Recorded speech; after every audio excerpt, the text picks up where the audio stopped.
listening to the Hometown Losers, the St. Louis Sports Podcast, with Josh, Adam, and OJ.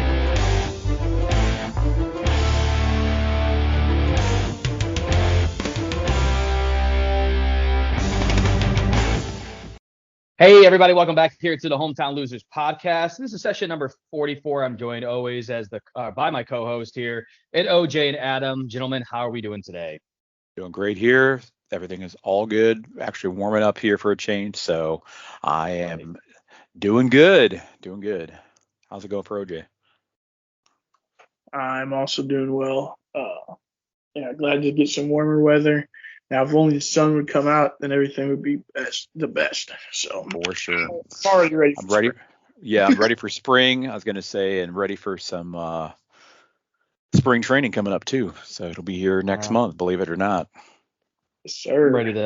I'm ready for March. So that's when my softball starts. Actually, you know what I'm really ready for is ready to take down my Christmas lights. I've been waiting because the weather's bad, but with my torn shoulder, it's just like I don't really feel comfortable like getting up on a ladder and then having to do all that. So and then unfortunately on this past Sunday I fucked my shoulder up again. So I mean, it's only been officially a month since today. Christmas now, so there you go. Yeah, I know. So so then Adam, I'm sitting there going, man, I kind of want to keep it up just because the Chiefs are in too. I'm superstitious that way for no reason. I don't know. I know. Anyways, I know the feeling because I shaved and I was like, man, and I did that after the last Chiefs game, and I was like, maybe I shouldn't have done that. Oh man, so if they lose the ball tomorrow, I'm gonna blame you. All right, I'm trying to grow it back quickly. They'll win if the league wants them to win. There you go. Don't worry about it. All right. Yeah. All right, guys. Well, let's go ahead and get into it here and talk a little bit about the St. Louis Blues. So, quick update for the listeners here. They are now 24-20-2 for a grand total of 50 points. They are 4-2-1 since the last session, which is pretty good. They are now fifth in the Central, which is one position better than they were last session that we had when they were sixth in the Central. We are 15 points behind the Jets for the Central lead, which is two better. We were 17 points behind, so we've gained 2 points there. We are 1 point out of the last wild card spot, which is better than last session, which we were 2 points out. We are ninth in the West now, moving up 2 spots from the 11th position since last session to the 9th. But we unfortunately lost 2 points in the race to the Canucks because the Canucks have been on frickin' fire, and we're now 19 points behind them in the West. And we are now 19th in the NHL compared to last session, which we were 23rd, so a movement of +4. But we're again still behind the Canucks on -2. They just been an absolute tear. Yeah. Except Blues. I saw somebody say that. Yeah, they have, what are they, like 7-2-1, and 2 of their losses are to the Blues. Yeah, that's ironic. Which is crazy. And that is crazy. And the fact is that we ended up, obviously going to OT, but Shin with that nice shot there at the end of the previous game, or when we were playing them, I think it was yesterday, right? Yeah, last night. And anyway, ended up giving us 2 points for that. So let's go Shin. Yeah. Shin freaking sensational. Right? 2 goals. Right. Yeah, 2 goals. Yeah. So there you go. Yeah, the rest made him. Yeah. That one. So I guess the question is, we talked about this last session, but now we have a little bit of a bigger sample size here. OJ, I'll start with you here. How do you feel this team has been improving since Berube's firing? Do we believe that Bannister is doing a good job at this point? So I'm growing more on him. Like these last couple of games, it started to feel like they're actually maybe turning some kind of corner, because it's been like a lot of the guys that we've been bagging on have been playing good. Like Torrey Krug had a good last game, in my opinion. He had some really good plays, at least I should say, in the defensive end too. I mean, on one of the power plays, actually it was a power play Vancouver ultimately scored on, but he was the first unit out there, and he got his stick out and deflected a really what would have been a really dangerous pass, and then was able to get us clear the zone and get a change right away. Like, right. Letty had that good play in overtime to wheel behind the net and pass it up to Shen. Like, because, Nick Letty was getting closed down and Shen wasn't getting open very well because I don't think he's just that fast or quick anymore. But, Letty still was able to hold on to it and keep the defender off him long enough for the play to develop, and we were able to score. So, I mean, and Saad's been on fire too now. He was having a rough stretch. So I think when you see some of that, it's like maybe some things are starting to click, and maybe we'll start seeing some more continuous, more consistent good play out of them. But who knows yet, right? So, yeah, and right. Overall, I'll wait on Bannister till the end of the season. I don't think I'm going to jump to any conclusions unless something crazy happens before that. Feeling a little bit better, definitely myself, about our defenseman showing a little more promise for sure. But overall, I think that things are still looking pretty good under Bannister. I'm not disappointed by any means in that. But I think that also goes to show that I was never disappointed with Berube either. I don't think it was really the coaching per se that was really the problem. So we also noticed that we had a little bit of a slump there too, where we had that consistency problem. We were losing a few games in a row under him as well. So it's not that we've completely turned things around and it's 2019 all over again. We're going to go on, 10-game winning streak by any means. But hey, I'm happy at least with the results that we've been seeing as of late. It has been an improvement. I hope that we can continue this improvement. I mean, we've won 3 in a row, so to speak. I mean, yeah, obviously the one was the overtime, but it was still a win over the Canucks, which we've been facing them. And the fact is that we can, put up to a team that is, completely dominating the Pacific Division over there. They're sitting up top with 69 points. It's tough for us for sure. But I have to say I'm not completely disappointed. At least it's making for more fun hockey. The fact that they're going out there, the guys are on the ice and they're giving it their all again. Whereas I feel like before they just completely gave up. So. It's like these last 2 wins were really gritty too. They were. Yes. Yep, very gritty. I will tell you that. And then Vancouver had I think they kind of had a lot of help from the refs, but they fought hard to get back in it and tied at the end, and the Blues didn't fold. They went out and won it in overtime. Yep. To hold the puck and didn't turn it over much, So yeah, because that's right. The wild card. And then Tormachenko as well. So I know we don't mention his name out here too much, but anyway, he ended up restoring that 2-goal lead. We went up 3-1, which is 41 seconds later, and then he tipped home another, that other goal. So I was really impressed by his performance in that game. So yeah, and then the Canucks were definitely in push mode for sure, but I'd say overall they put it all out there on the ice and they didn't give up. So the one thing that I've noticed here since Bannister has been in play is that we are definitely more structured through the neutral zone on the defensive side.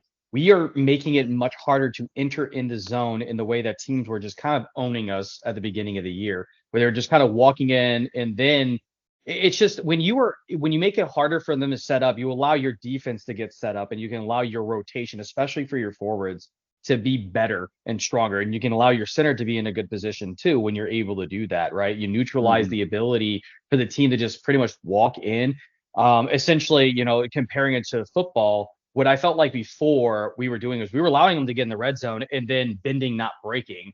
But it's like now we're, yes, they can still move the ball or move the puck, so to speak, but we're not just allowing them to just walk into the red zone. They got to earn it. And then after that, we're making it harder for them to still get in the end zone. So it's the same thing really with this team. I think that they've done a good job of structuring, and I think Bannister is still not Berube in my mind. I think that nobody would make that distinction, right? As you said, OJ, at the end of the year, we'll then evaluate a little bit better, right? But since he's come on, they're 11-6-1, which, is good for 64% of the points that were available, which is pretty damn good.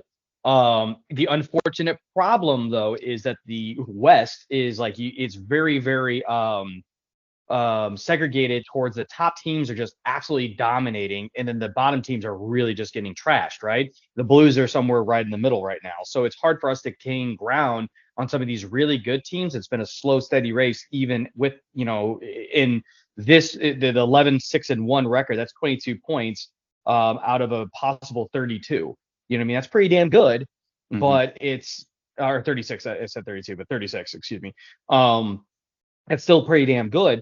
But, that's 64%. Now, over time for the rest of the year, that can probably get something done for us and, probably a wild card spot.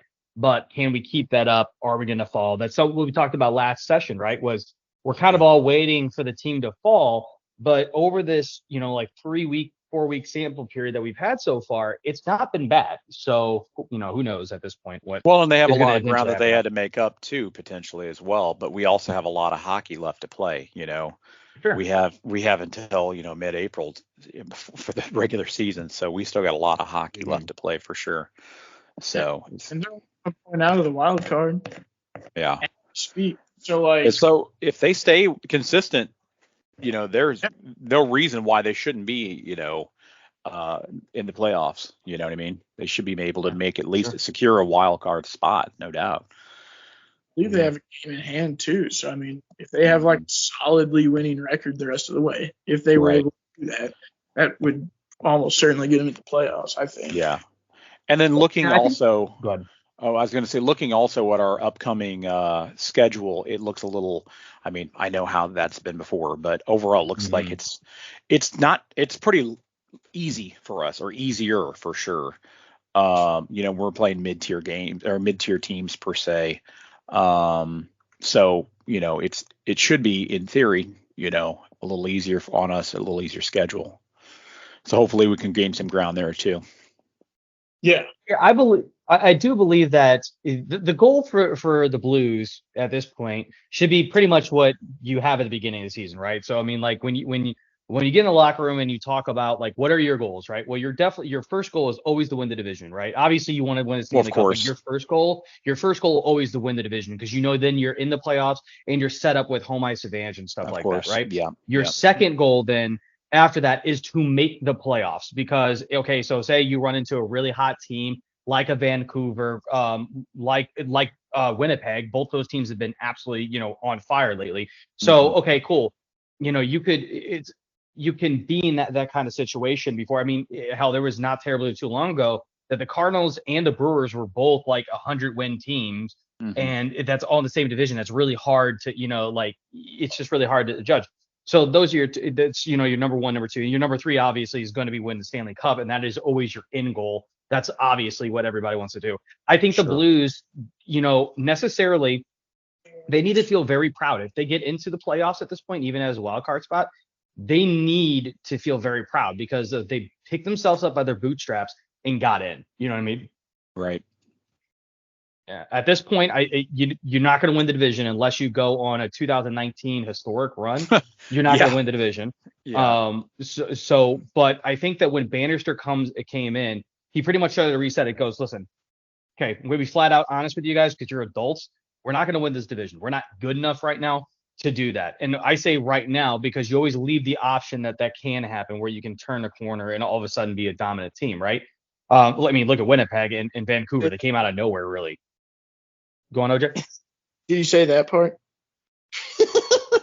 Did he say that part? Yeah, I'm asking you. Did he say that? Oh, part? No. So I'm saying, but if I was Drew Bannister, that's what I would be saying, right? So sorry if I didn't say that, my bad. But yeah, if I was Drew Bannister, that's what I'd be saying is like, right now we're not good enough. So don't you kind of get that out of your mind. We just need to fight for a playoff spot. So what that does to a team's mentality is, okay, you know what? We're not chasing 17 points. We're not chasing 19 points. We're chasing 2 points. Let's get gritty. And then what that does is mentally, instead of feeling, damn, dude, we're not going to get up there. Okay, like I guess the season's already over. Like what we saw last year, you feel like every game's a playoff game, and all of a sudden you're fighting for your life. And we've seen that before. People tend to forget too, when the Kings first won their Stanley Cup, right? Back when we had the number 2 overall seed, and for a long period of time, we were the number one NHL team before Vancouver won it at the end of the season. That was 2012, and we had a hell of a team. Really thought that we were going to win that cup, and then the number 8 seed, Kings went on an absolute run and dominated the playoffs, right? Well, the reason for that was quite simple. They have been playing playoff hockey for 2 months prior, because they were so down, so far down, and all of a sudden they got really good. Obviously, it was kind of like I'm not going to compare it because I think we had a better run in 2019, coming from last to almost first in the division, and then obviously winning the Stanley Cup. But they kind of had that run, right, where they had it like really every single game was a playoff game. And we've seen it with the Cardinals too, 2006, 2011. Both of those seasons were like for months we were playing playoff baseball. You know what I mean? And so I think that's where, you can kind of get that mentality, especially like now it's time for the young kids to prove it. It just makes it easier. It's bite-sized chunks. It's like I'm going to go back to my video game background. It's like chunking. And if anybody doesn't know what chunking is when you're playing a level like Mario, for example, like you're playing Super Mario Brothers, when you're going through an entire level, I know this part, but I don't know this part. This part's really hard. So you practice that part. You get to that part and you keep doing it over and over and over until you develop a strategy around it and it's chunking it. You make it smaller bits. You don't need to look at the whole thing as this long ass level that's going to take you forever, but you can do, section 1, section 2, section 3. You know what I mean? Same thing with, learning anything really. I mean, when we were in grade school, you have, chapters over a unit, makes it easier to digest.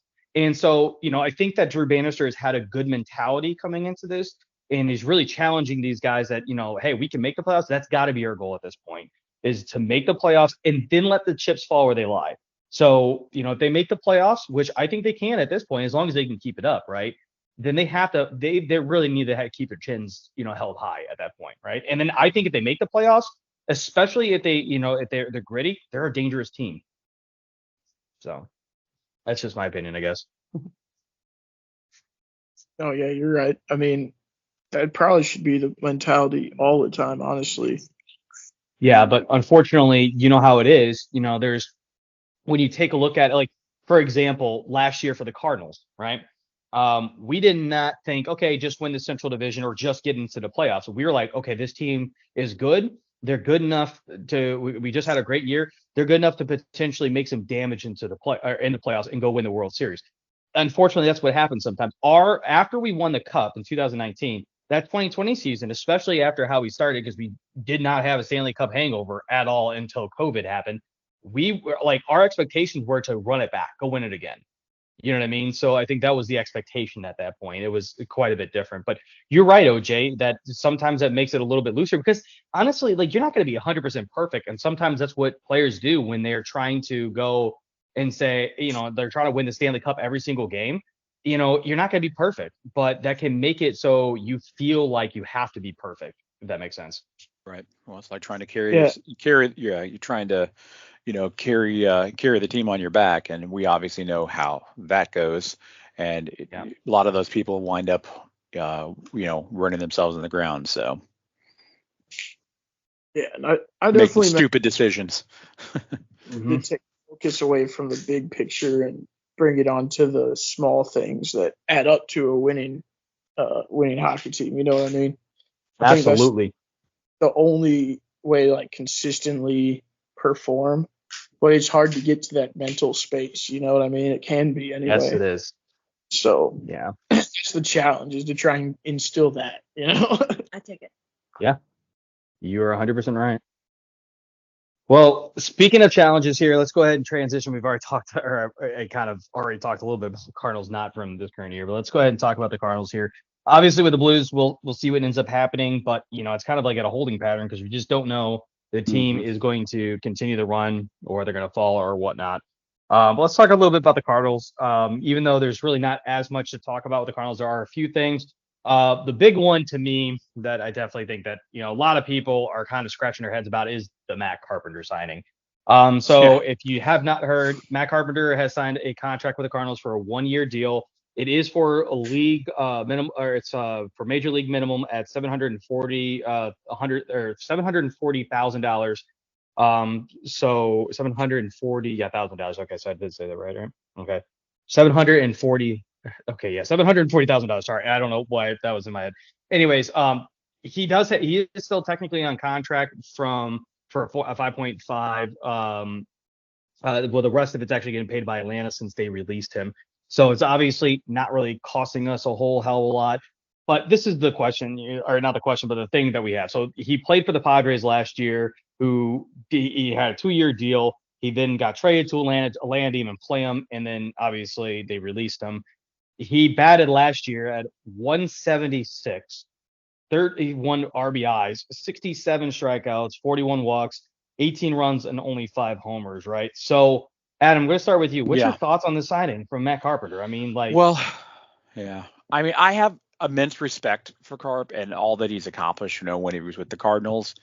But I have to say, I'm definitely skeptical about this signing. At 38 years old, I think he's 38. Yeah. Yeah, he's clearly in the twilight of his career.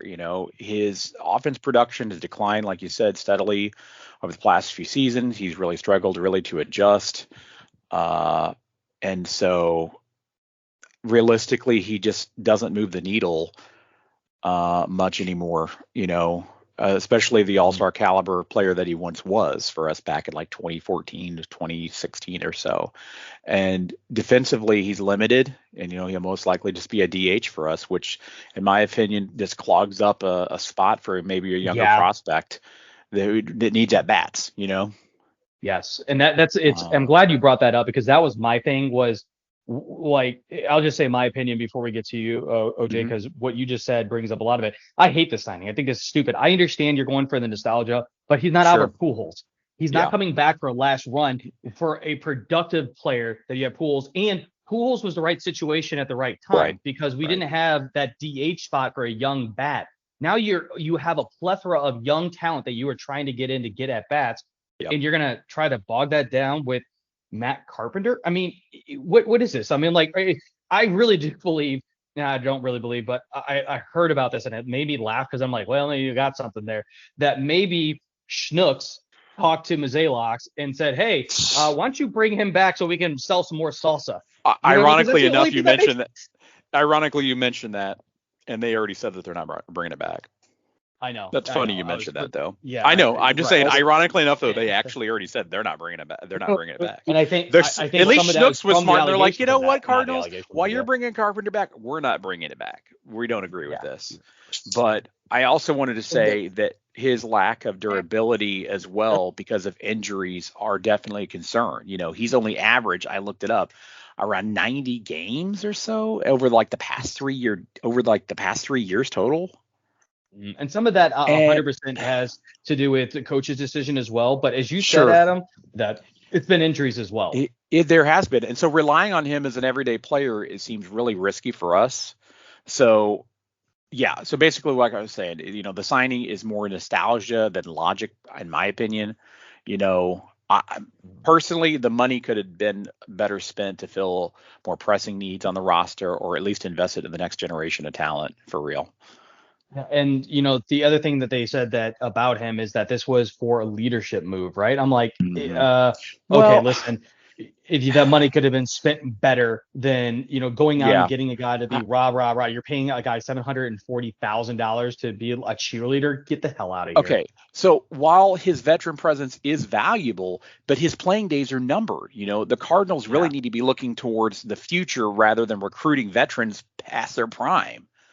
Again, Pujols made sense. This does not. You know what I mean? But that's not moving the needle. That's what I'm saying. I agree. It's not moving the needle for the Cardinals in 2024. It's just not. So bringing in veterans from the past that are past their prime is not the solution here. Not the solution. Yeah. OJ, what's your thoughts on Matt Carpenter signing? Well, I think you guys would be right if you were right about why they signed him. But I believe I read this in a Katie Wu article in the Athletic. So excuse me if I'm wrong. But I know she's got an article. There's a quote from John Mozeliak. They asked him about this, and he says, well, for the majority of my career, we've only had a 25-man roster. So he's basically saying that this is like an afterthought position anyway that's never going to see much playing time. I mean, so they signed him to be the last man off the bench, basically. Right. the role Taylor Motter played last year. How much playing time did he get? More than we would have liked, but not very much. You know what I'm saying? Right. Yeah, 100%.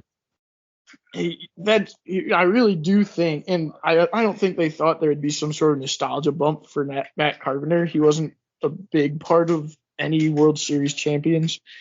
The same way, and obviously Albert is going to be bigger than anybody else. Well, yeah, and he was chasing records too. Yeah, he's a surefire Hall of Fame ballot on the first year, right? Matt Carpenter was a big part of 2013 of us getting to the World Series, but obviously we didn't win it. You know what I mean? Yeah. Matt Carpenter had a hell of a career in his own right. He's not a Hall of Famer. Yeah, for sure. Oh, yeah. I agree with you 100%. Like, he might end up being like a Redbird Hall of Famer, but he is not a Cooperstown guy. No, you know what I mean? No. Yeah. Cardinal Hall of Famer, yeah, because, I mean, he was that good. Like, he belongs in there with Holiday. 100%. Sure. But, let's see, where was I? What was I saying? Katie Woo. Yeah. So, basically, like I said, if they really thought it would be a nostalgia thing too, I think they'd probably be trying to pump it up more. So I think I really do think it was like they wanted somebody to be the voice of the Cardinal way or whatever, right? Because he's linked to those people still. Very, he was around during those times when you had those veterans around still carrying that, and like now that Molina and Waino are gone and everything, like, so I could see it being like that. It actually is a leadership / mentor thing they want out of him, and they figure, because I mean, otherwise you're going to put like Jose Fermin in that spot, because you're not going to bring an actual prospect because they need to be playing. So like that's what I'm saying. You're going to have like a backup shortstop that'll never see the field except for injury, or if we just want to get him some playing time. You know what I mean? Like, I just think overall it's not really a big deal of a signing. And Jose Lack had said to him, it doesn't seem very big deal of a spot. So they think that they can get value out of him probably more in the clubhouse than on the field, because you're 100% right. He makes no sense as somebody to want to have play for you at any point. We'll just bring him back like they did with Yachty as a freaking like special freaking coach or consultant or whatever, right? Kind of like what you did with Skip Schumacher. Yeah, you know what I mean? Like you brought Skip back in, as a bench coach. You could do the same thing with Carpenter. But he better damn well not become a hitting coach. I'll tell you that much now. Jesus. I do suspect that this is like somewhat. This is really just speculation, but I'm suspecting that he may have some value against certain types of pitchers or something as well. Like maybe he does pretty well still against low velo guys. Because, like, the end of his tenure with the Padres, he had, like, over the course of 2 months, I'm sure you've seen the John Denton thing saying he had, like, on base of 500 and, like, ever for the last 2 months with the Padres. Well, that was only for 30 plate appearances. So, I mean, it's too small of a sample size to give much credence to that. But he did have really good numbers over those 30 plate appearances. And it makes me wonder if maybe San Diego figured out some kind of way to deploy him where he actually can provide some value on the field. Maybe the Cardinals know that secret too. And like out of the stats that I said earlier, of the 176 batting average, 67 strikeouts, 41, all this stuff, right? The home runs 5, that's nothing to me. 18 runs, that's nothing. But this is the number that kind of stuck out to me. I was very surprised with 31 RBIs. Yes, that's not a lot, but as you just pointed out, OJ, he didn't get that many plate appearances. So 31 RBIs in I think it was like 188 bats or something like that. I could be wrong. Yeah. But it was something that's kind of impressive when you think of it that way. You know what I mean? Carpenter, so who knows? Get you a fly ball to the warning track, So if 100%. In less than 2 outs, Yeah. It's what do we say? Damn, what's the saying that my softball team says when there's a runner out there? Oh, fly balls are easy. Just hit the ball. It doesn't matter if it goes straight up. Fly balls are easy. Just go get it. But in this day and age, it seems like that does have some value. Like it seems like kind of a lost art form, given how much the Cardinals failed to convert runners in scoring position last year. So, just putting that. Good point. It's a good point, and you're definitely. This is what I love about the energy that we have here. Is like Adam and I are typically like that. This is terrible, blah blah blah, and you're like, yeah, it's not great, but like there's still some positives here. So Yeah. it's always nice to have that. And you do bring up good points that I didn't even really think about. You know what I mean? Yeah. I mean, so the way I approach some of these too is like, because like I said, a lot of times my initial reaction is the exact same as your guys's. And then Yeah. okay, so why did they do this? Like, for a Right. second, Yeah. the benefit of the doubt for a second, what could be a logical reason? And then you can kind of maybe figure out something, it's at least to like try it, But a lot of this stuff is because I also read like the Athletic is paywalled. So like, unless you're going to pay, however much a year. So, and I don't trust the Post-Dispatch sports Not writers. anymore. I don't think those guys know anything about what they're talking about. Like, from some of the things I've read from them, I'm just like, oh man. And some of the stuff that they wrote last year about the Battlehawks, I was like, all right, you're done. Oh It's God, like, come on. garbage. Yeah. But, But anyway, Yeah. that's fine. Let's talk about the other guy that got signed here, and that is Tommy Edman. So Tommy Edman did void arbitration. He got a 2-year deal, what is being told out at $16.5 million deal. Obviously, Edman is, I think, more of it's a crucial part, I guess, because he can play infield. He's really a great guy for like the center of the field, right? So he's playing center field, play second base, shortstop, and stuff like that. OJ, I'll start with you on this one here. What's your thought process here on Edman getting signed here with this contract? Well, I really like to see it because, in the recent past, we've had some players talk about how brutal that process can be when you've got this team telling you how you suck after they've been telling you how much they believe in you and how great you are for the whole fucking year. Mm-hmm. So I'm glad that they could come to an agreement with him. And, I think it's important to have Tommy Edman around. I mean, he may become expendable somewhat soon, don't get me wrong. But a lot of people are assuming Victor Scott's going to make it to the majors. We don't know that yet. He was in Double-A last year, right?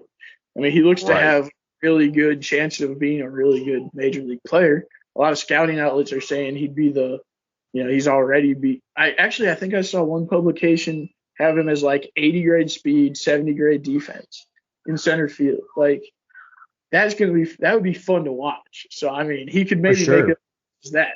I don't know if he'd be able to hang as an everyday player, though, because we have no reason to believe that he can handle major league pitching yet. Mm-hmm. So my point is Tommy Edman has immense value in that he's already won a Gold Glove. But I think he won that at second, if I'm not mistaken, right? Correct. Second base, yes. But he plays pretty good defense at shortstop, at least he has in the past. And then he also seems to be able to play pretty good defense in center field. I mean, like the games he played in there last season, I thought he looked Bader-esque, but unpolished. You know what I mean? Yeah, no, 100%. Yeah, a guy that's clearly hasn't been there in center field for his entire career like Bader, but a guy that has the skill set potentially. Maybe not as fast. He's pretty damn fast. I don't think he's Bader fast. You know what I mean? He's the balls I didn't think anyone but Bader could have gotten to.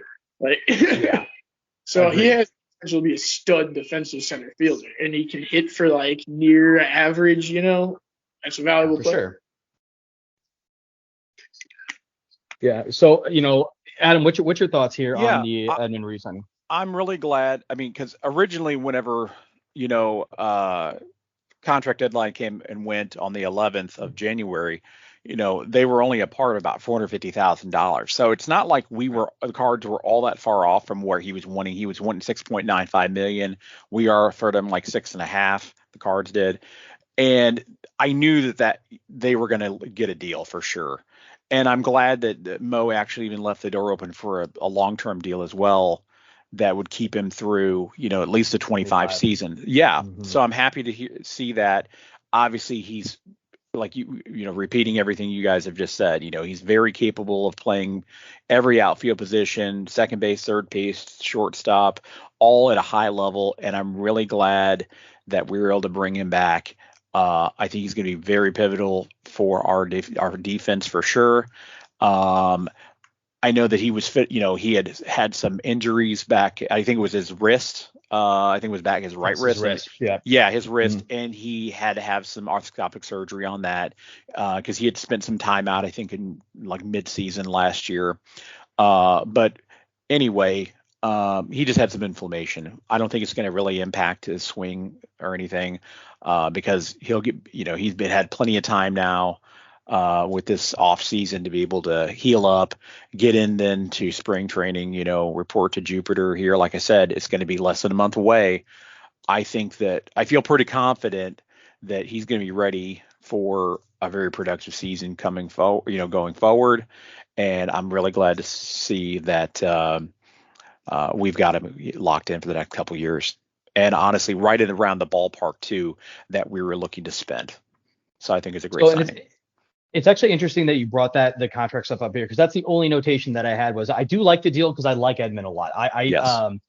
I prefer him over Nolan Gorman. There is a lot of debate that comes around to that, but I just like Tommy Edman. I like the energy that he has. I like the versatility he has. But it's very interesting that he was asking for $6.95 million, obviously, as you pointed out, right? That's what was being reported. In a 2-year deal for 16.5, it's like, okay, then why didn't we get him for 2 years at $14 million compared to 16.5? I know that for a longer term deal, there's some bonuses a little bit things. more. Yeah. And there's some bonuses that are also baked into his contract as well, because with the contract deals, they ended up giving him $7 million a year. I think this upcoming year, $9.5 million in 25, and then he get like a $250,000 bonus for finishing in the top 5 for MVP. Gotcha. Yeah. So, I mean, it makes sense. I like that was the only negative thing that I could say about it. I like the deal. Again, I like Edman. I'm glad that he's going to be around.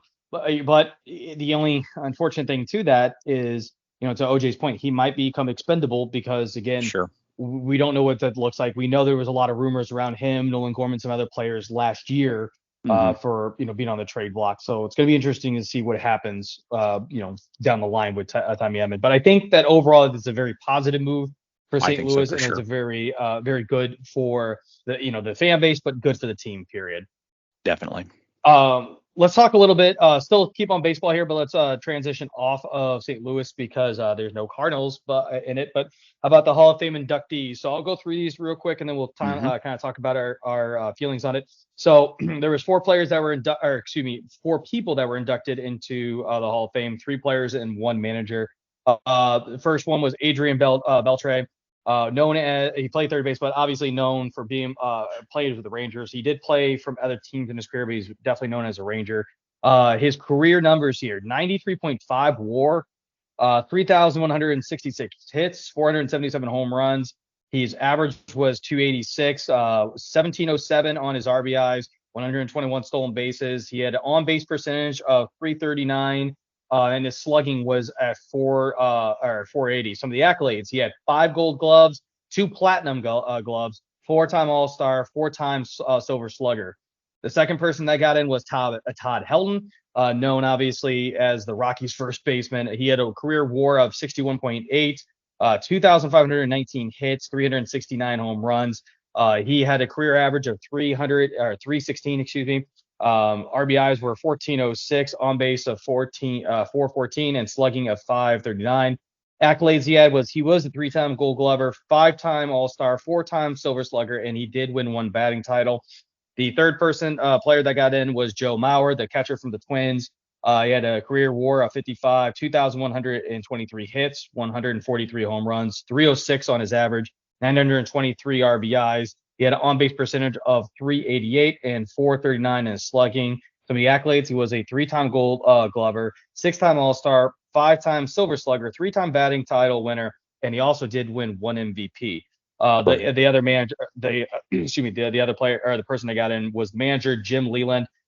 He was in his career 1,769 wins. He had 1,728 losses. So career winning percentage wasn't great at 506, but he did win 2 AL pennants with Detroit.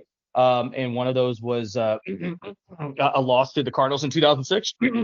Anyways, I was there. I remember. I know. Well. Yeah, you saw his years. That was great. Yeah.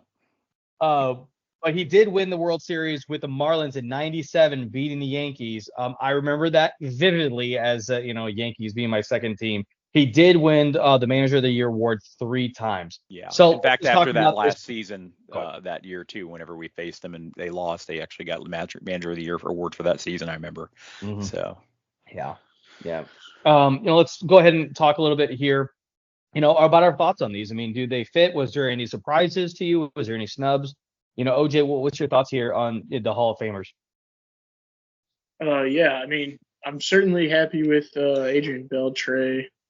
For sure. I mean, if you look at other people that are already in, it's kind of hard to have a problem with most of these guys, right?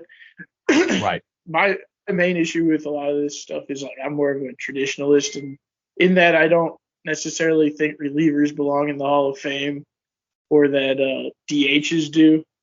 So, I'm not really a big fan of some of that. But other than that, I don't really, like I said, I've grown to distrust these baseball writers' opinions on a lot of things. I mean, Mariano Rivera being the first guy to get in unanimously tells me that it's a popularity contest more than anything else. So you have to be a pretty good player, and then you have to be popular with the writers, or preferably play on for the Yankees or something. So I kind of question the validity of the selection process, and I don't really concern myself too much with who gets in and who doesn't. It's just not something I'm gonna get worked up over. Well, it totally makes sense. I will come to the defense here, Mariano Rivera, as one of the most dominant, not just closers, but pitchers of his time. Obviously, when you look at innings pitch, the strikeouts, everything that goes into it, he's a phenomenal closer. To your point, though, especially when it comes to some of these middle relievers that got in, or like people that just don't really stack up, I think it's very hard. I think it would be hard to get in as a closer, as it should be. Mariano Rivera, I think, was an exception to the rule because he was so dominant for so long. I mean, he was a damn Sandman. Like he literally put people put people to sleep. Like he was phenomenal. But to your point, OJ, go ahead. Yeah, go ahead. Never mind. Go ahead. No, yeah, but to your point, there are some relievers that got in, prior that you're just kind of like, oh, okay, like you come in and like your numbers aren't even all that great first and foremost, but because it's more or less to your point, a popularity contest with these writers and stuff. And I think that they really have put and actually Adam and I talked about this not terribly too long ago. They made a huge, so it's a popularity contest, but they make a real big effort to like say the people that were part of the steroid era, they're not going to get in. Like we're not going to put it in. And I think that's wrong because of the fact that it was part of baseball back then. And they don't want to admit to it. Like nobody wants to admit that was part of baseball back then. But let's be quite frank here. It's what saved the Cardinals in the '90s with Mark McGwire, especially the late '90s. Say baseball. Yeah, say baseball. Really. After the strike in '94. After the strike. Yeah. Ken Griffey do steroids. Like, what about all the people that were playing that didn't do steroids during that era? Like if you've done steroids, maybe you'd be a Hall of Famer too. Who knows, right? Like, come on, man. I think there's definitely go ahead. Somebody did steroids. I mean this for all forms of cheating, because if people want to bring up the greenies and all that stuff, then okay. If somebody was cheating to that level where they're taking like performance enhancers, something that really affects the integrity of the competition itself, then yeah, they shouldn't get baseball's highest honor. I'm sorry. It's just a principle thing for me.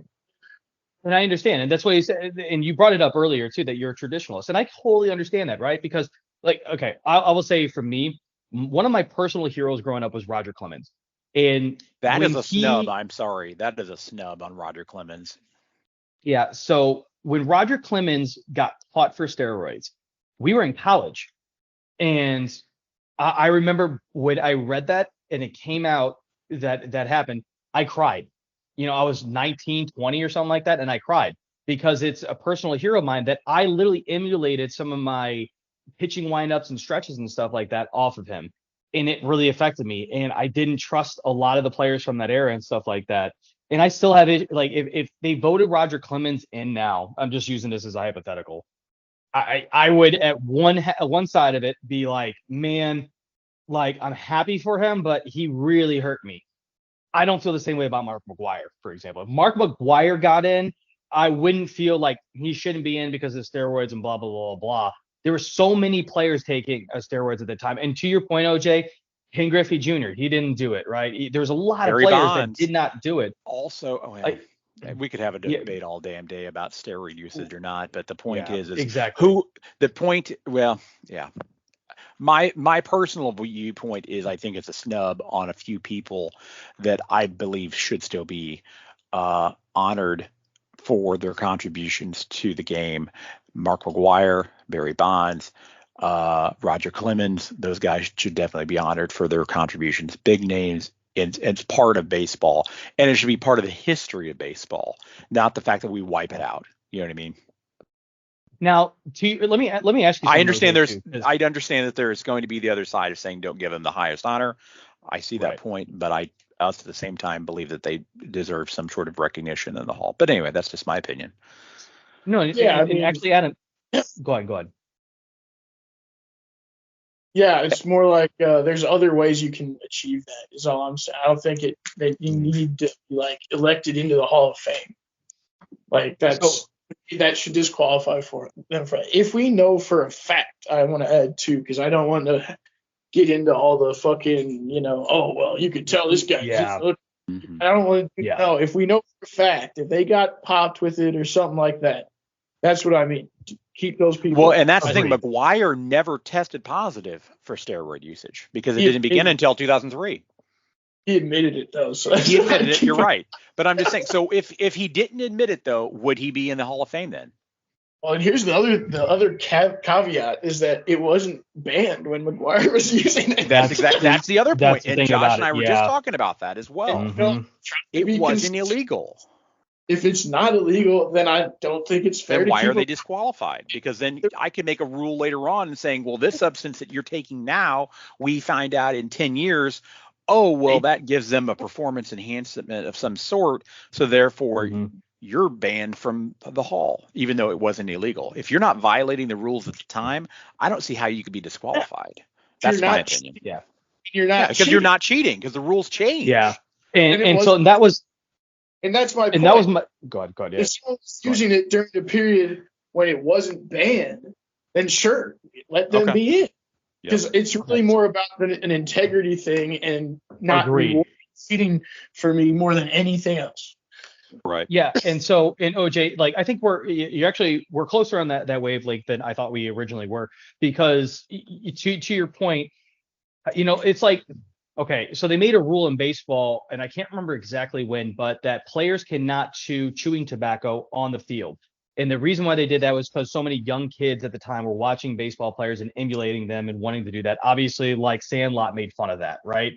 Right. But if they said, okay, hey, that's an illegal substance because it gets you high, obviously nicotine can get you high, not as much as like doing, a hard H or, marijuana for that matter. But if they made that point, then what are you going to do? Go and remove the people from the Hall of Fame that are already in? Just playing devil's advocate that. But, here's the thing. And OJ, I want your opinion on this, right? So obviously, Mark McGwire, I think, is a little bit different, right? And I think that there is a hard separation between Mark McGwire and Sammy Sosa. And because someone asked me this actually not terribly too long ago, I believe that Mark McGwire should be able to get in, Sammy Sosa not. And Sammy Sosa was a phenomenal batter, right? But not only did he get caught and tested positive for steroids later on in his career, but he also had the cork bat issue. You know what I mean? Like that was a big, like, what the fuck just happened, right? So I think that was a little bit different. Right.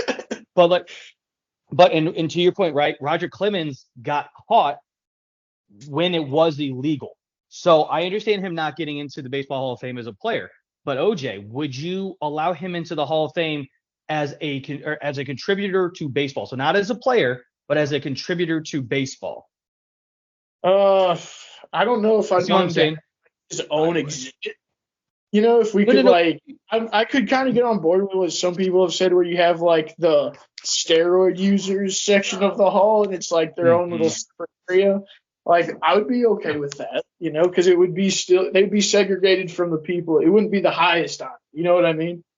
No, and I'm with you, right? But to me, like, okay, for example, there's a lot of people that are in the Hall of Fame that are broadcasters, that they're owners, they're some sort of management. They're not players, right? But they have a massive influence on the game. So to me, like, and not to solely like not to sully Jack Buck's name here, because obviously he's in the Hall of Fame as an announcer. I don't want to put him in the same boat as Roger Clemens, because I think that even though Roger Clemens was a childhood hero of mine, Jack Buck is much more superior when it comes to that. He deserves to be in the Hall of Fame, right? 100%. But in that section, you know what I mean? When you have because he's in as a broadcaster, as a contributor for contributor for like the promotion of baseball, essentially, right? I think that those players could fall into that because of the impact they had on the game. And yes, they got caught cheating. Yes, that all this stuff happened, but they made such a big impact. But to that point, there's got to be some sort of like real hard dividing line that you have to like write in the sand and say, okay, well, it's not like, because then what's to stop a young kid now that goes, you know what, I have no chance of making the Hall of Fame. So I'm going to go do a bunch of steroids, have one good season, and then hopefully get in as a contributor. You know what I mean? So like 100% understand that. But I think that's, just playing devil's advocate, right? Because I think that, Adam, to your point, they were such a big part of the game for such a long time. You have to honor them in some way.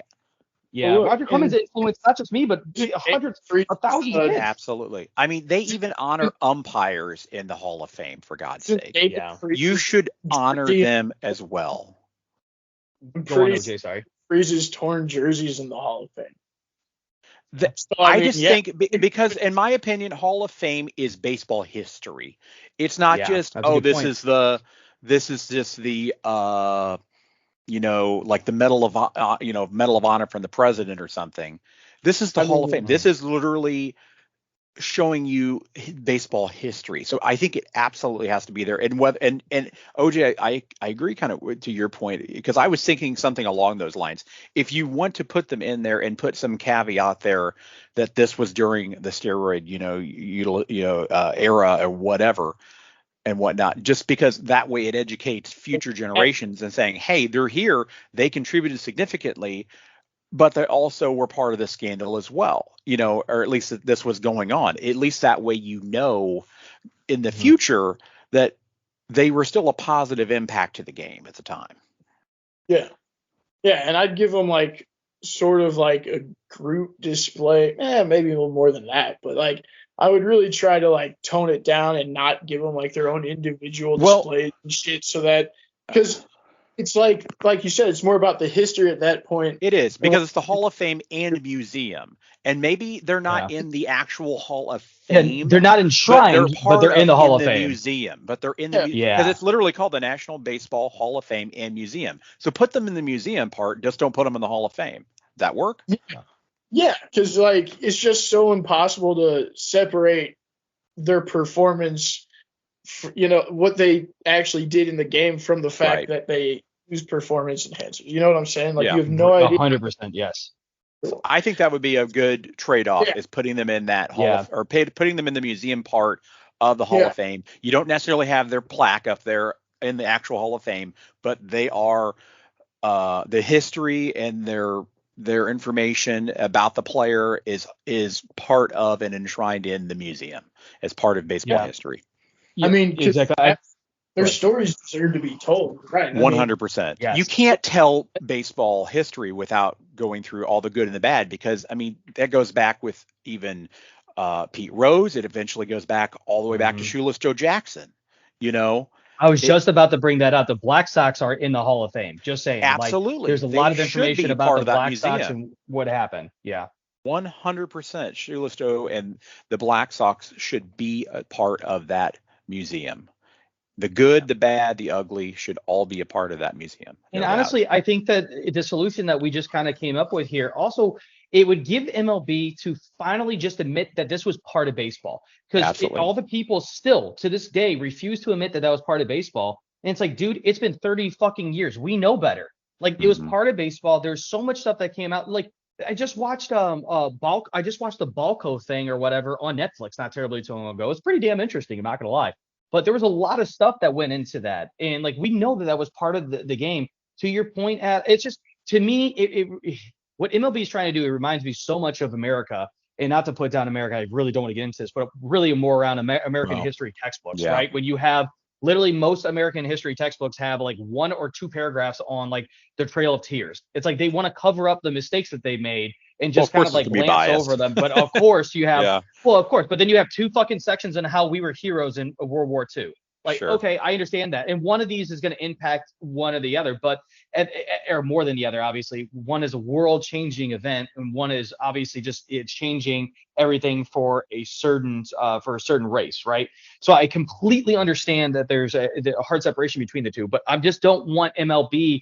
It's like the Catholic Church. I just want to admit that they made fucking mistakes, especially during like they put people to death, for not. I'm not going to get into this, but my whole point to that, yeah, right, because I'm going to go off on a tangent. Yeah, you're going to go on a And I tangent, don't want to right? piss people off. So, but Main thing here is that there Yeah. are bad things that have happened, but there are good things that have happened, and we can admit that there was a lot of good that those players contributed to the game at the time. Obviously, looking back in retrospect, we don't agree that it's the right thing to do per se, but it's still part of our history, and it should be reported, and they should be in the museum at the Hall of Fame. Simply put. I learned about all that stuff pretty thoroughly in grade school, but I don't know. I'm just telling you from my I- experience, this is what it was. Yeah. Yeah. It wasn't until But high I school that I see learned a lot more about the Trail of Tears. But go on. but I see your point. Your point is that American bias, one way or the other, per se, glorification of Christopher Columbus, for example, and certain, blah blah blah blah blah. Not to get in all that crap, but anyway, yes, there is a lot of those type of things that happen for sure, and it is what it is. Sure, we're not ignorant to it anymore, so just be able to be open and honest about it, and then we learn from that. It was part of the history, so just you take the good out of it, and also leave it as a warning to people that like, hey, this can be bad. You know what I mean? Because you're not Sure. like these players should like you can even name that wing to OJ the what if wing. You know what I mean? Like the what if section or should have been section, whatever you call it. You know what I mean? Because like whatever. It then teaches kids that crap, like they were that good but didn't get in because of a bad choice that they made. You know what I mean? So, It's there you go. concept of purgatory in a way, actually. Yeah, it is. yeah, kind of. Yeah. McGuire shall Yeah. burn in purgatory forever. Stop it. Yeah. Let's go tell all the writers we know what to do with the steroid era players. Right. Put him in purgatory. We have a solution for you. Yep. The Hall of Purgatory. There you go. All righty, guys. Let's transition off of MLB here and talk a little bit about NCAA football before we go ahead and head to our sign off here. So I want to talk a little bit about the new playoff format that's going to be happening here in the that's going to be implemented in the upcoming season. So if anybody does not know what it's going to be, so obviously there's a 4-team playoff structure now. We're 1 versus 4, 2 versus 3. The winner of those games obviously play for the national title. It's just what happened when Michigan won. But there is now going to be a 12 playoff structure in. So the way this works is the top 6 ranked conference champions will get auto bids in. So essentially, to break it down, the Power 5 conference champions are automatically into the playoffs, and they're going to be essentially one of the other 5 conferences that are in. There's a little bit of an asterisk to this right now because we have no idea what the Pac-12 is going to be like since there's only 2 teams in it right now. For next year, there's only 2 teams. They have until the end of the year to figure out everything, until the end of next season, as I should say. So I think until the end of 24 to figure out the Pac-12 situation. But anyways, then after that, the highest 6 seeds are in. The top 4 out of that will get buys. Then everybody plays each other from there. It will be 12 versus 5, 11 versus 6, so on and so forth. And then I don't know exactly because they haven't really announced like how they're going to do it. I think the one will then face the worst seed, and then they kind of work their way down, kind of what they do in like NFL playoffs, so to speak. But OJ, I kind of want your opinion on this. As a guy that watches a lot of college football, do you think this is good for NCAA football? Do you think it's bad? Somewhere in between? What's your thought process? I love the expanded playoffs. Maybe some people say, I've seen people say like their only argument is that it waters down the product essentially. Like there's not 4 teams deserving to compete. Like no. You don't know that. I mean, Think about it. If that was the case, then why would you have that playoffs in the NFL? Like the point is every postseason has to walk a line between representing enough teams so that you can fairly pick a winner, because the only real fair way to determine the best team is to have teams play each other and figure out who's the best, So the more you capture in there, then the more fair it is. But if you go too far that direction, then you start introducing randomness because the tournament becomes so large and you have to win so many games in order to advance to the finals. Like March Madness, you know what I mean? You have to win 6 games and it's soon going to be 7, the way they keep expanding it. Yeah, so you start adding variance in there. But I think like 12, given that there's 133 Power 5 teams, or not Power 5, yes teams. 100 and I think you're on actually just to go on to your point. I'll look it up real quick. So there's 133 whatever FBS teams. So you're really only taking a very small percentage of them still for this national championship playoffs. Yeah, 134. Yeah. 12 teams. So to me, at 12 teams, I think that feels like a good balance because it gives a lot of your mid-range schools a chance to actually jump up and get into the playoffs every once in a while. But you still have the have-nots at the bottom. But I guess that's never going to go away. The main point is, though, I also think this will help facilitate distributing talent across the league better in conjunction with the transfer portal, because now kids can transfer whenever they want. And, the Supreme Court's even examining whether there can be limits on transfers. So I believe there should be, but yeah. Well, for the good of the sport, but can you really? It's not their right. Also, unless they had to be actual employees that sign employment contracts and shit like that, then you can tell them that, Right, main line there. Anyway, so yeah, I think it's a move in the right direction. I think it's probably about good. I don't know. I'll see how it is to see whether we think. I doubt it should be expanded much further than this, but also this is kind of the realm where Mizzou sits, so that might just be biased talking. Right, 100%. Yeah, no, you're 100% right. Yeah. News and reach, so I'm a huge fan of it, just for that reason alone. Yeah. I think you can also make an objective argument that it helps decide the winner more accurately than leaving it up to a bunch of people's subjective opinions over who the top 4 teams are and then having them play. Agreed. And to your point, there's always going to be they should have got in, they shouldn't have got in, because instead of the top 4, now it's going to be, the next 6 up, right? The top 6 that are not conference champions. And there's always going to be conversations about their rankings and stuff. But to your point, I think this opens the gate up a lot more to allow us some wiggle room to figure out who should be in there.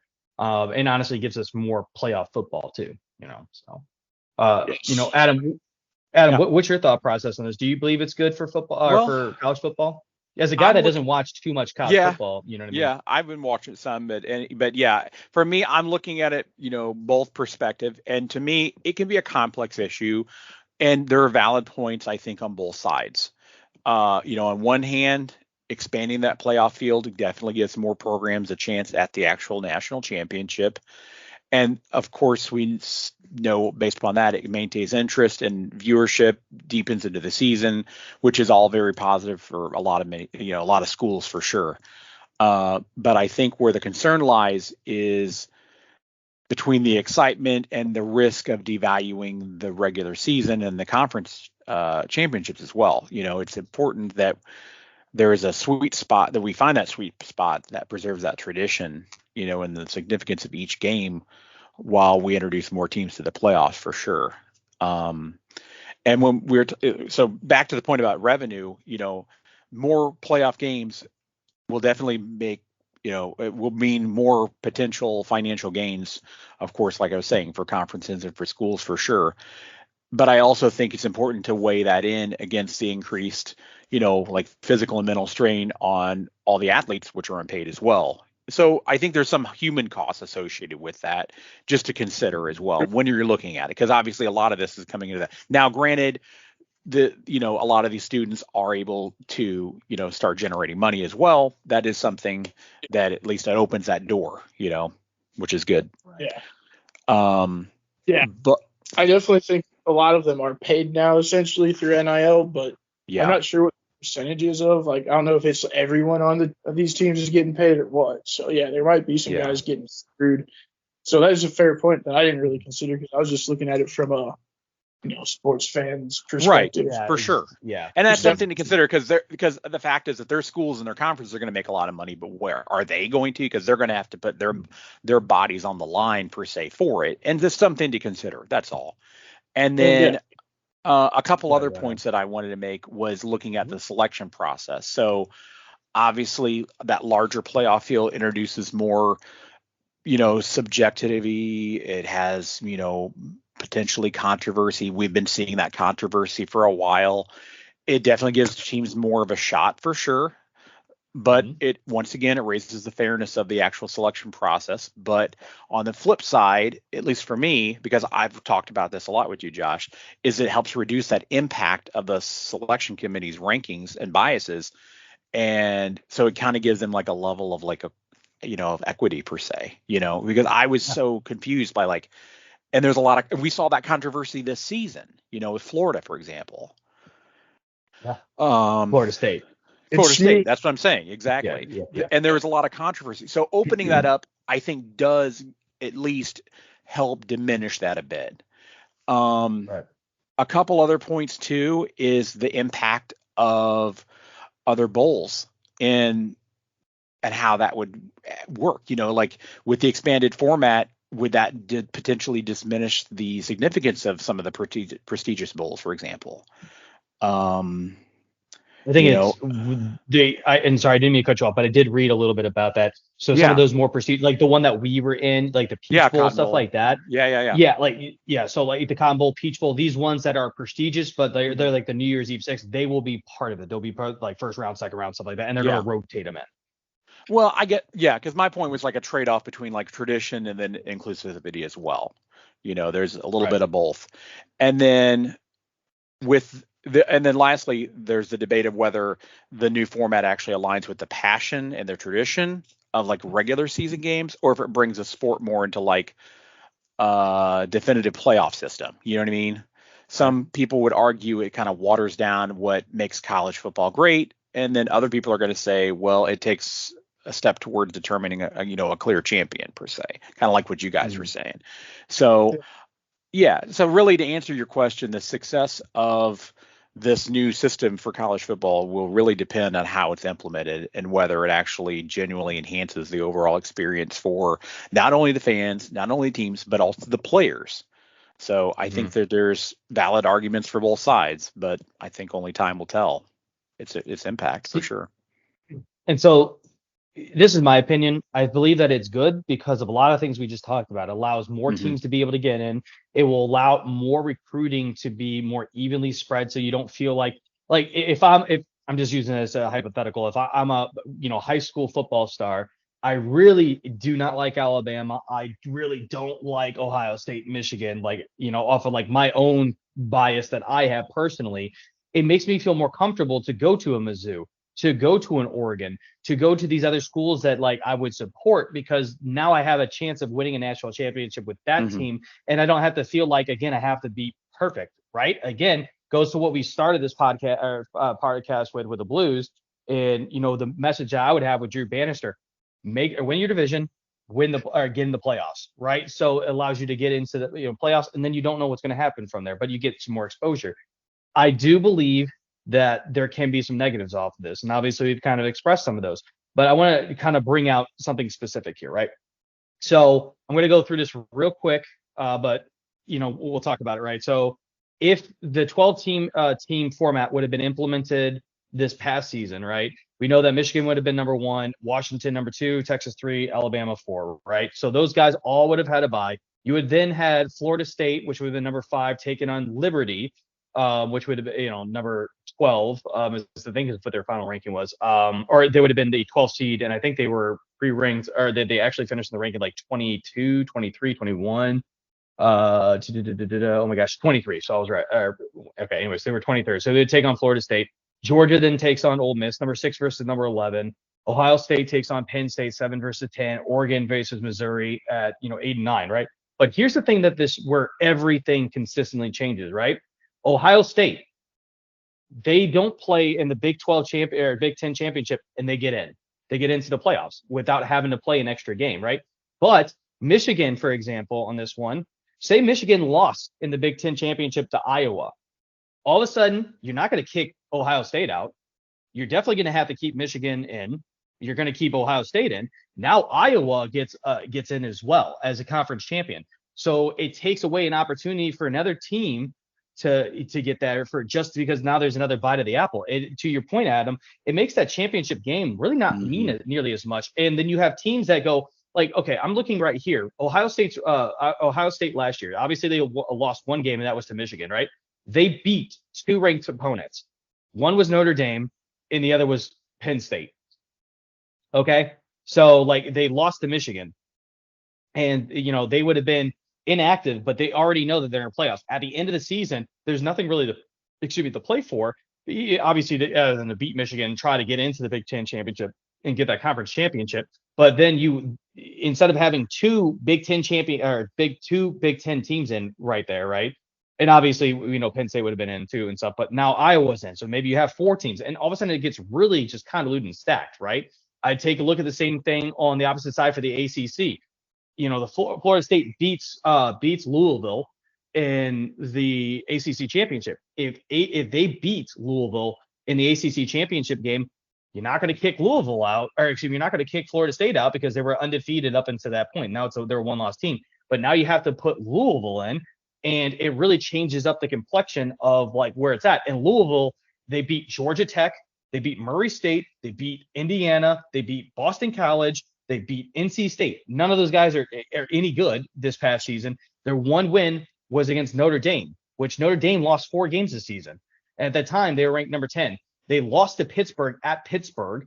And Pittsburgh was, I think, in the full scale rankings was ranked like 60 something, right? And they lost, right? It just doesn't make sense to me on like that is the way that they do it is that these automatic bids for the conference champions. I understand that you need to be able to put some sort of emphasis on winning your conference champion, but essentially it's going to, if you win the Power 5, you're automatically into the playoffs. And then, the top seeded other 5 conference champion will be in, and then it's going to be the 6 highest. So I think we're really going to see a lot of these discrepancies that are going to end up happening where you can then, it's almost going to be like where the Big Ten is going to be praying, like if the same thing happens next year, they're going to be praying that Iowa beats Michigan, not the other way around. And the reason for it, then Iowa's in, then you still have Michigan, then you still have Ohio State in. You see my point?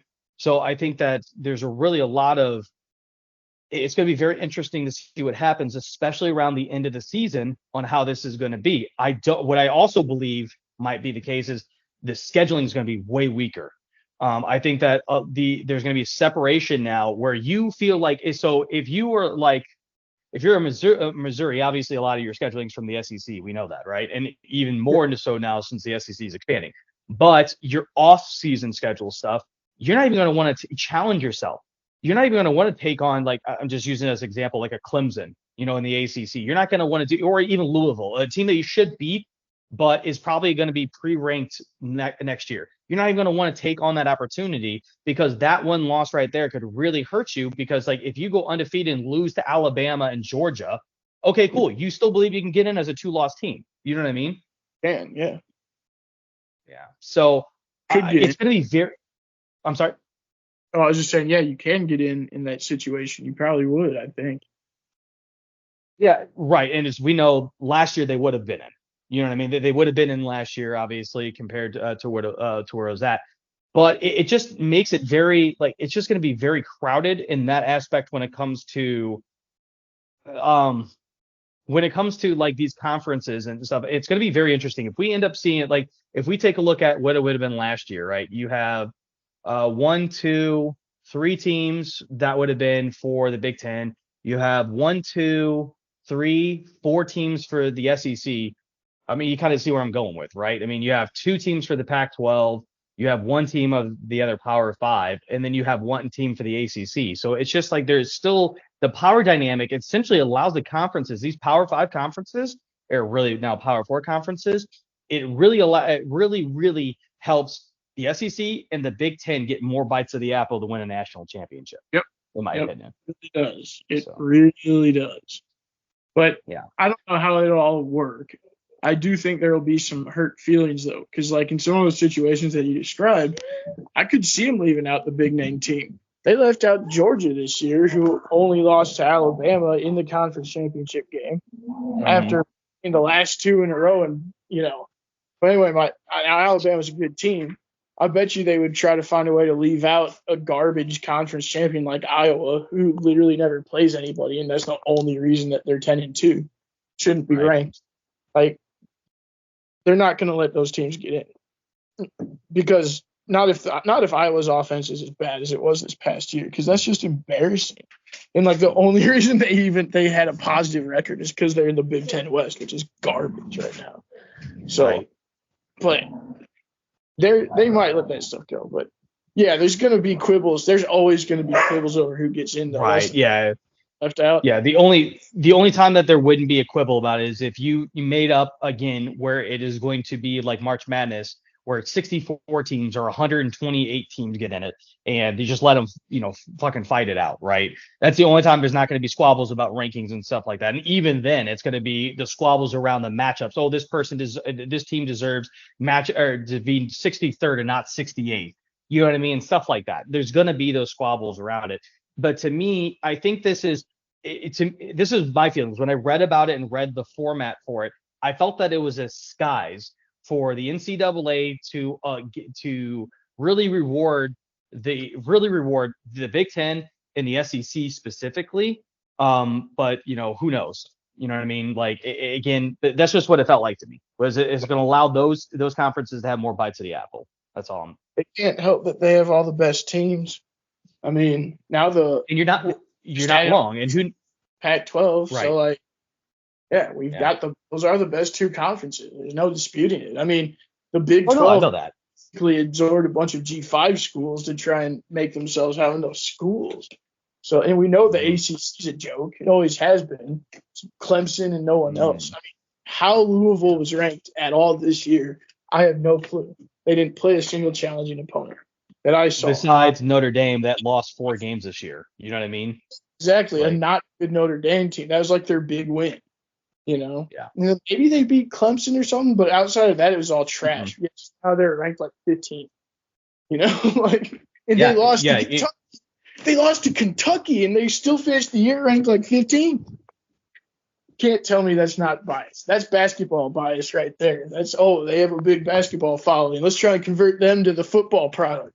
Yeah, and that's where, again, a lot of this stuff it's just hard. Like, and I understand it's not going to be perfect.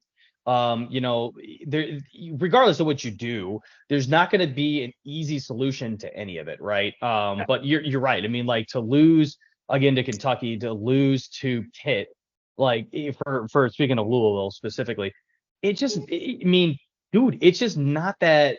I don't know. It's just difficult. There's a lot that comes into it. The ACC for a long time was very, very good at football. But lately it's been Florida State and Clemson. Those are the only 2 teams, and really Florida State has only come on recently. And Miami had a decent year this year too. We'll see what happens with Miami, right? But beyond that, there's nobody there. Like, Virginia's nothing anymore. Virginia Tech's nothing anymore.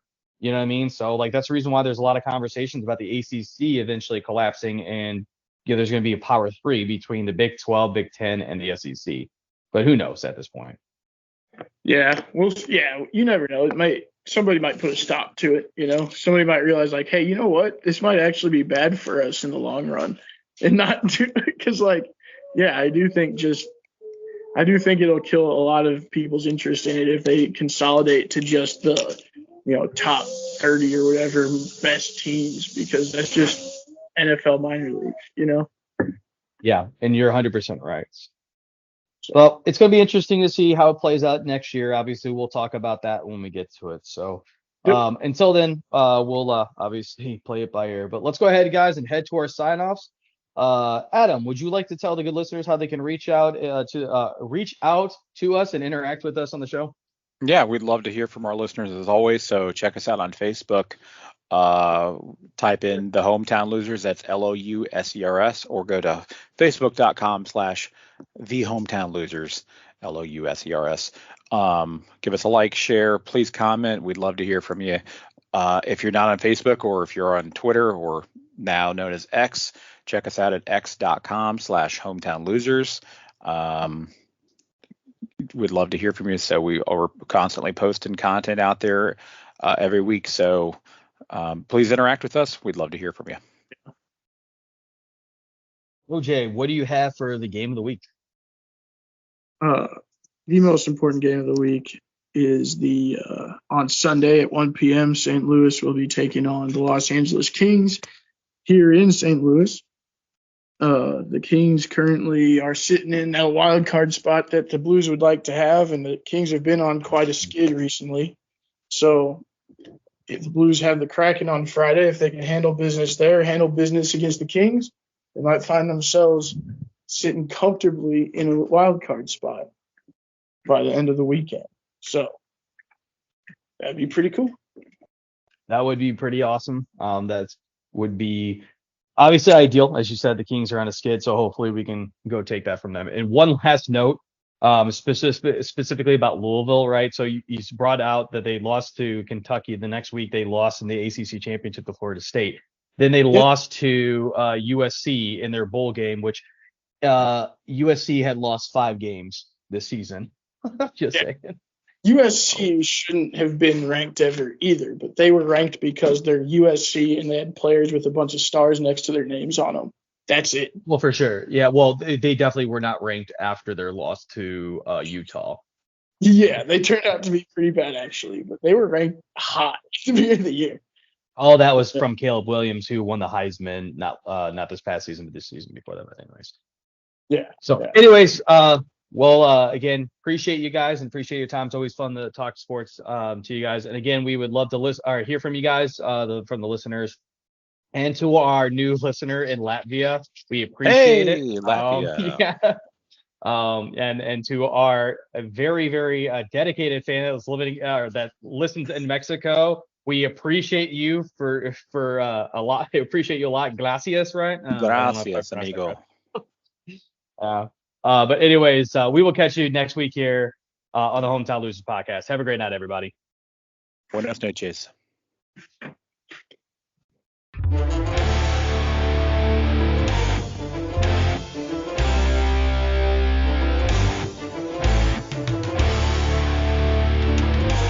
Hey guys, this is Adam. Just want to say thanks for listening to the Hometown Losers podcast. We'll see you next week as we continue our discussion of St. Louis sports.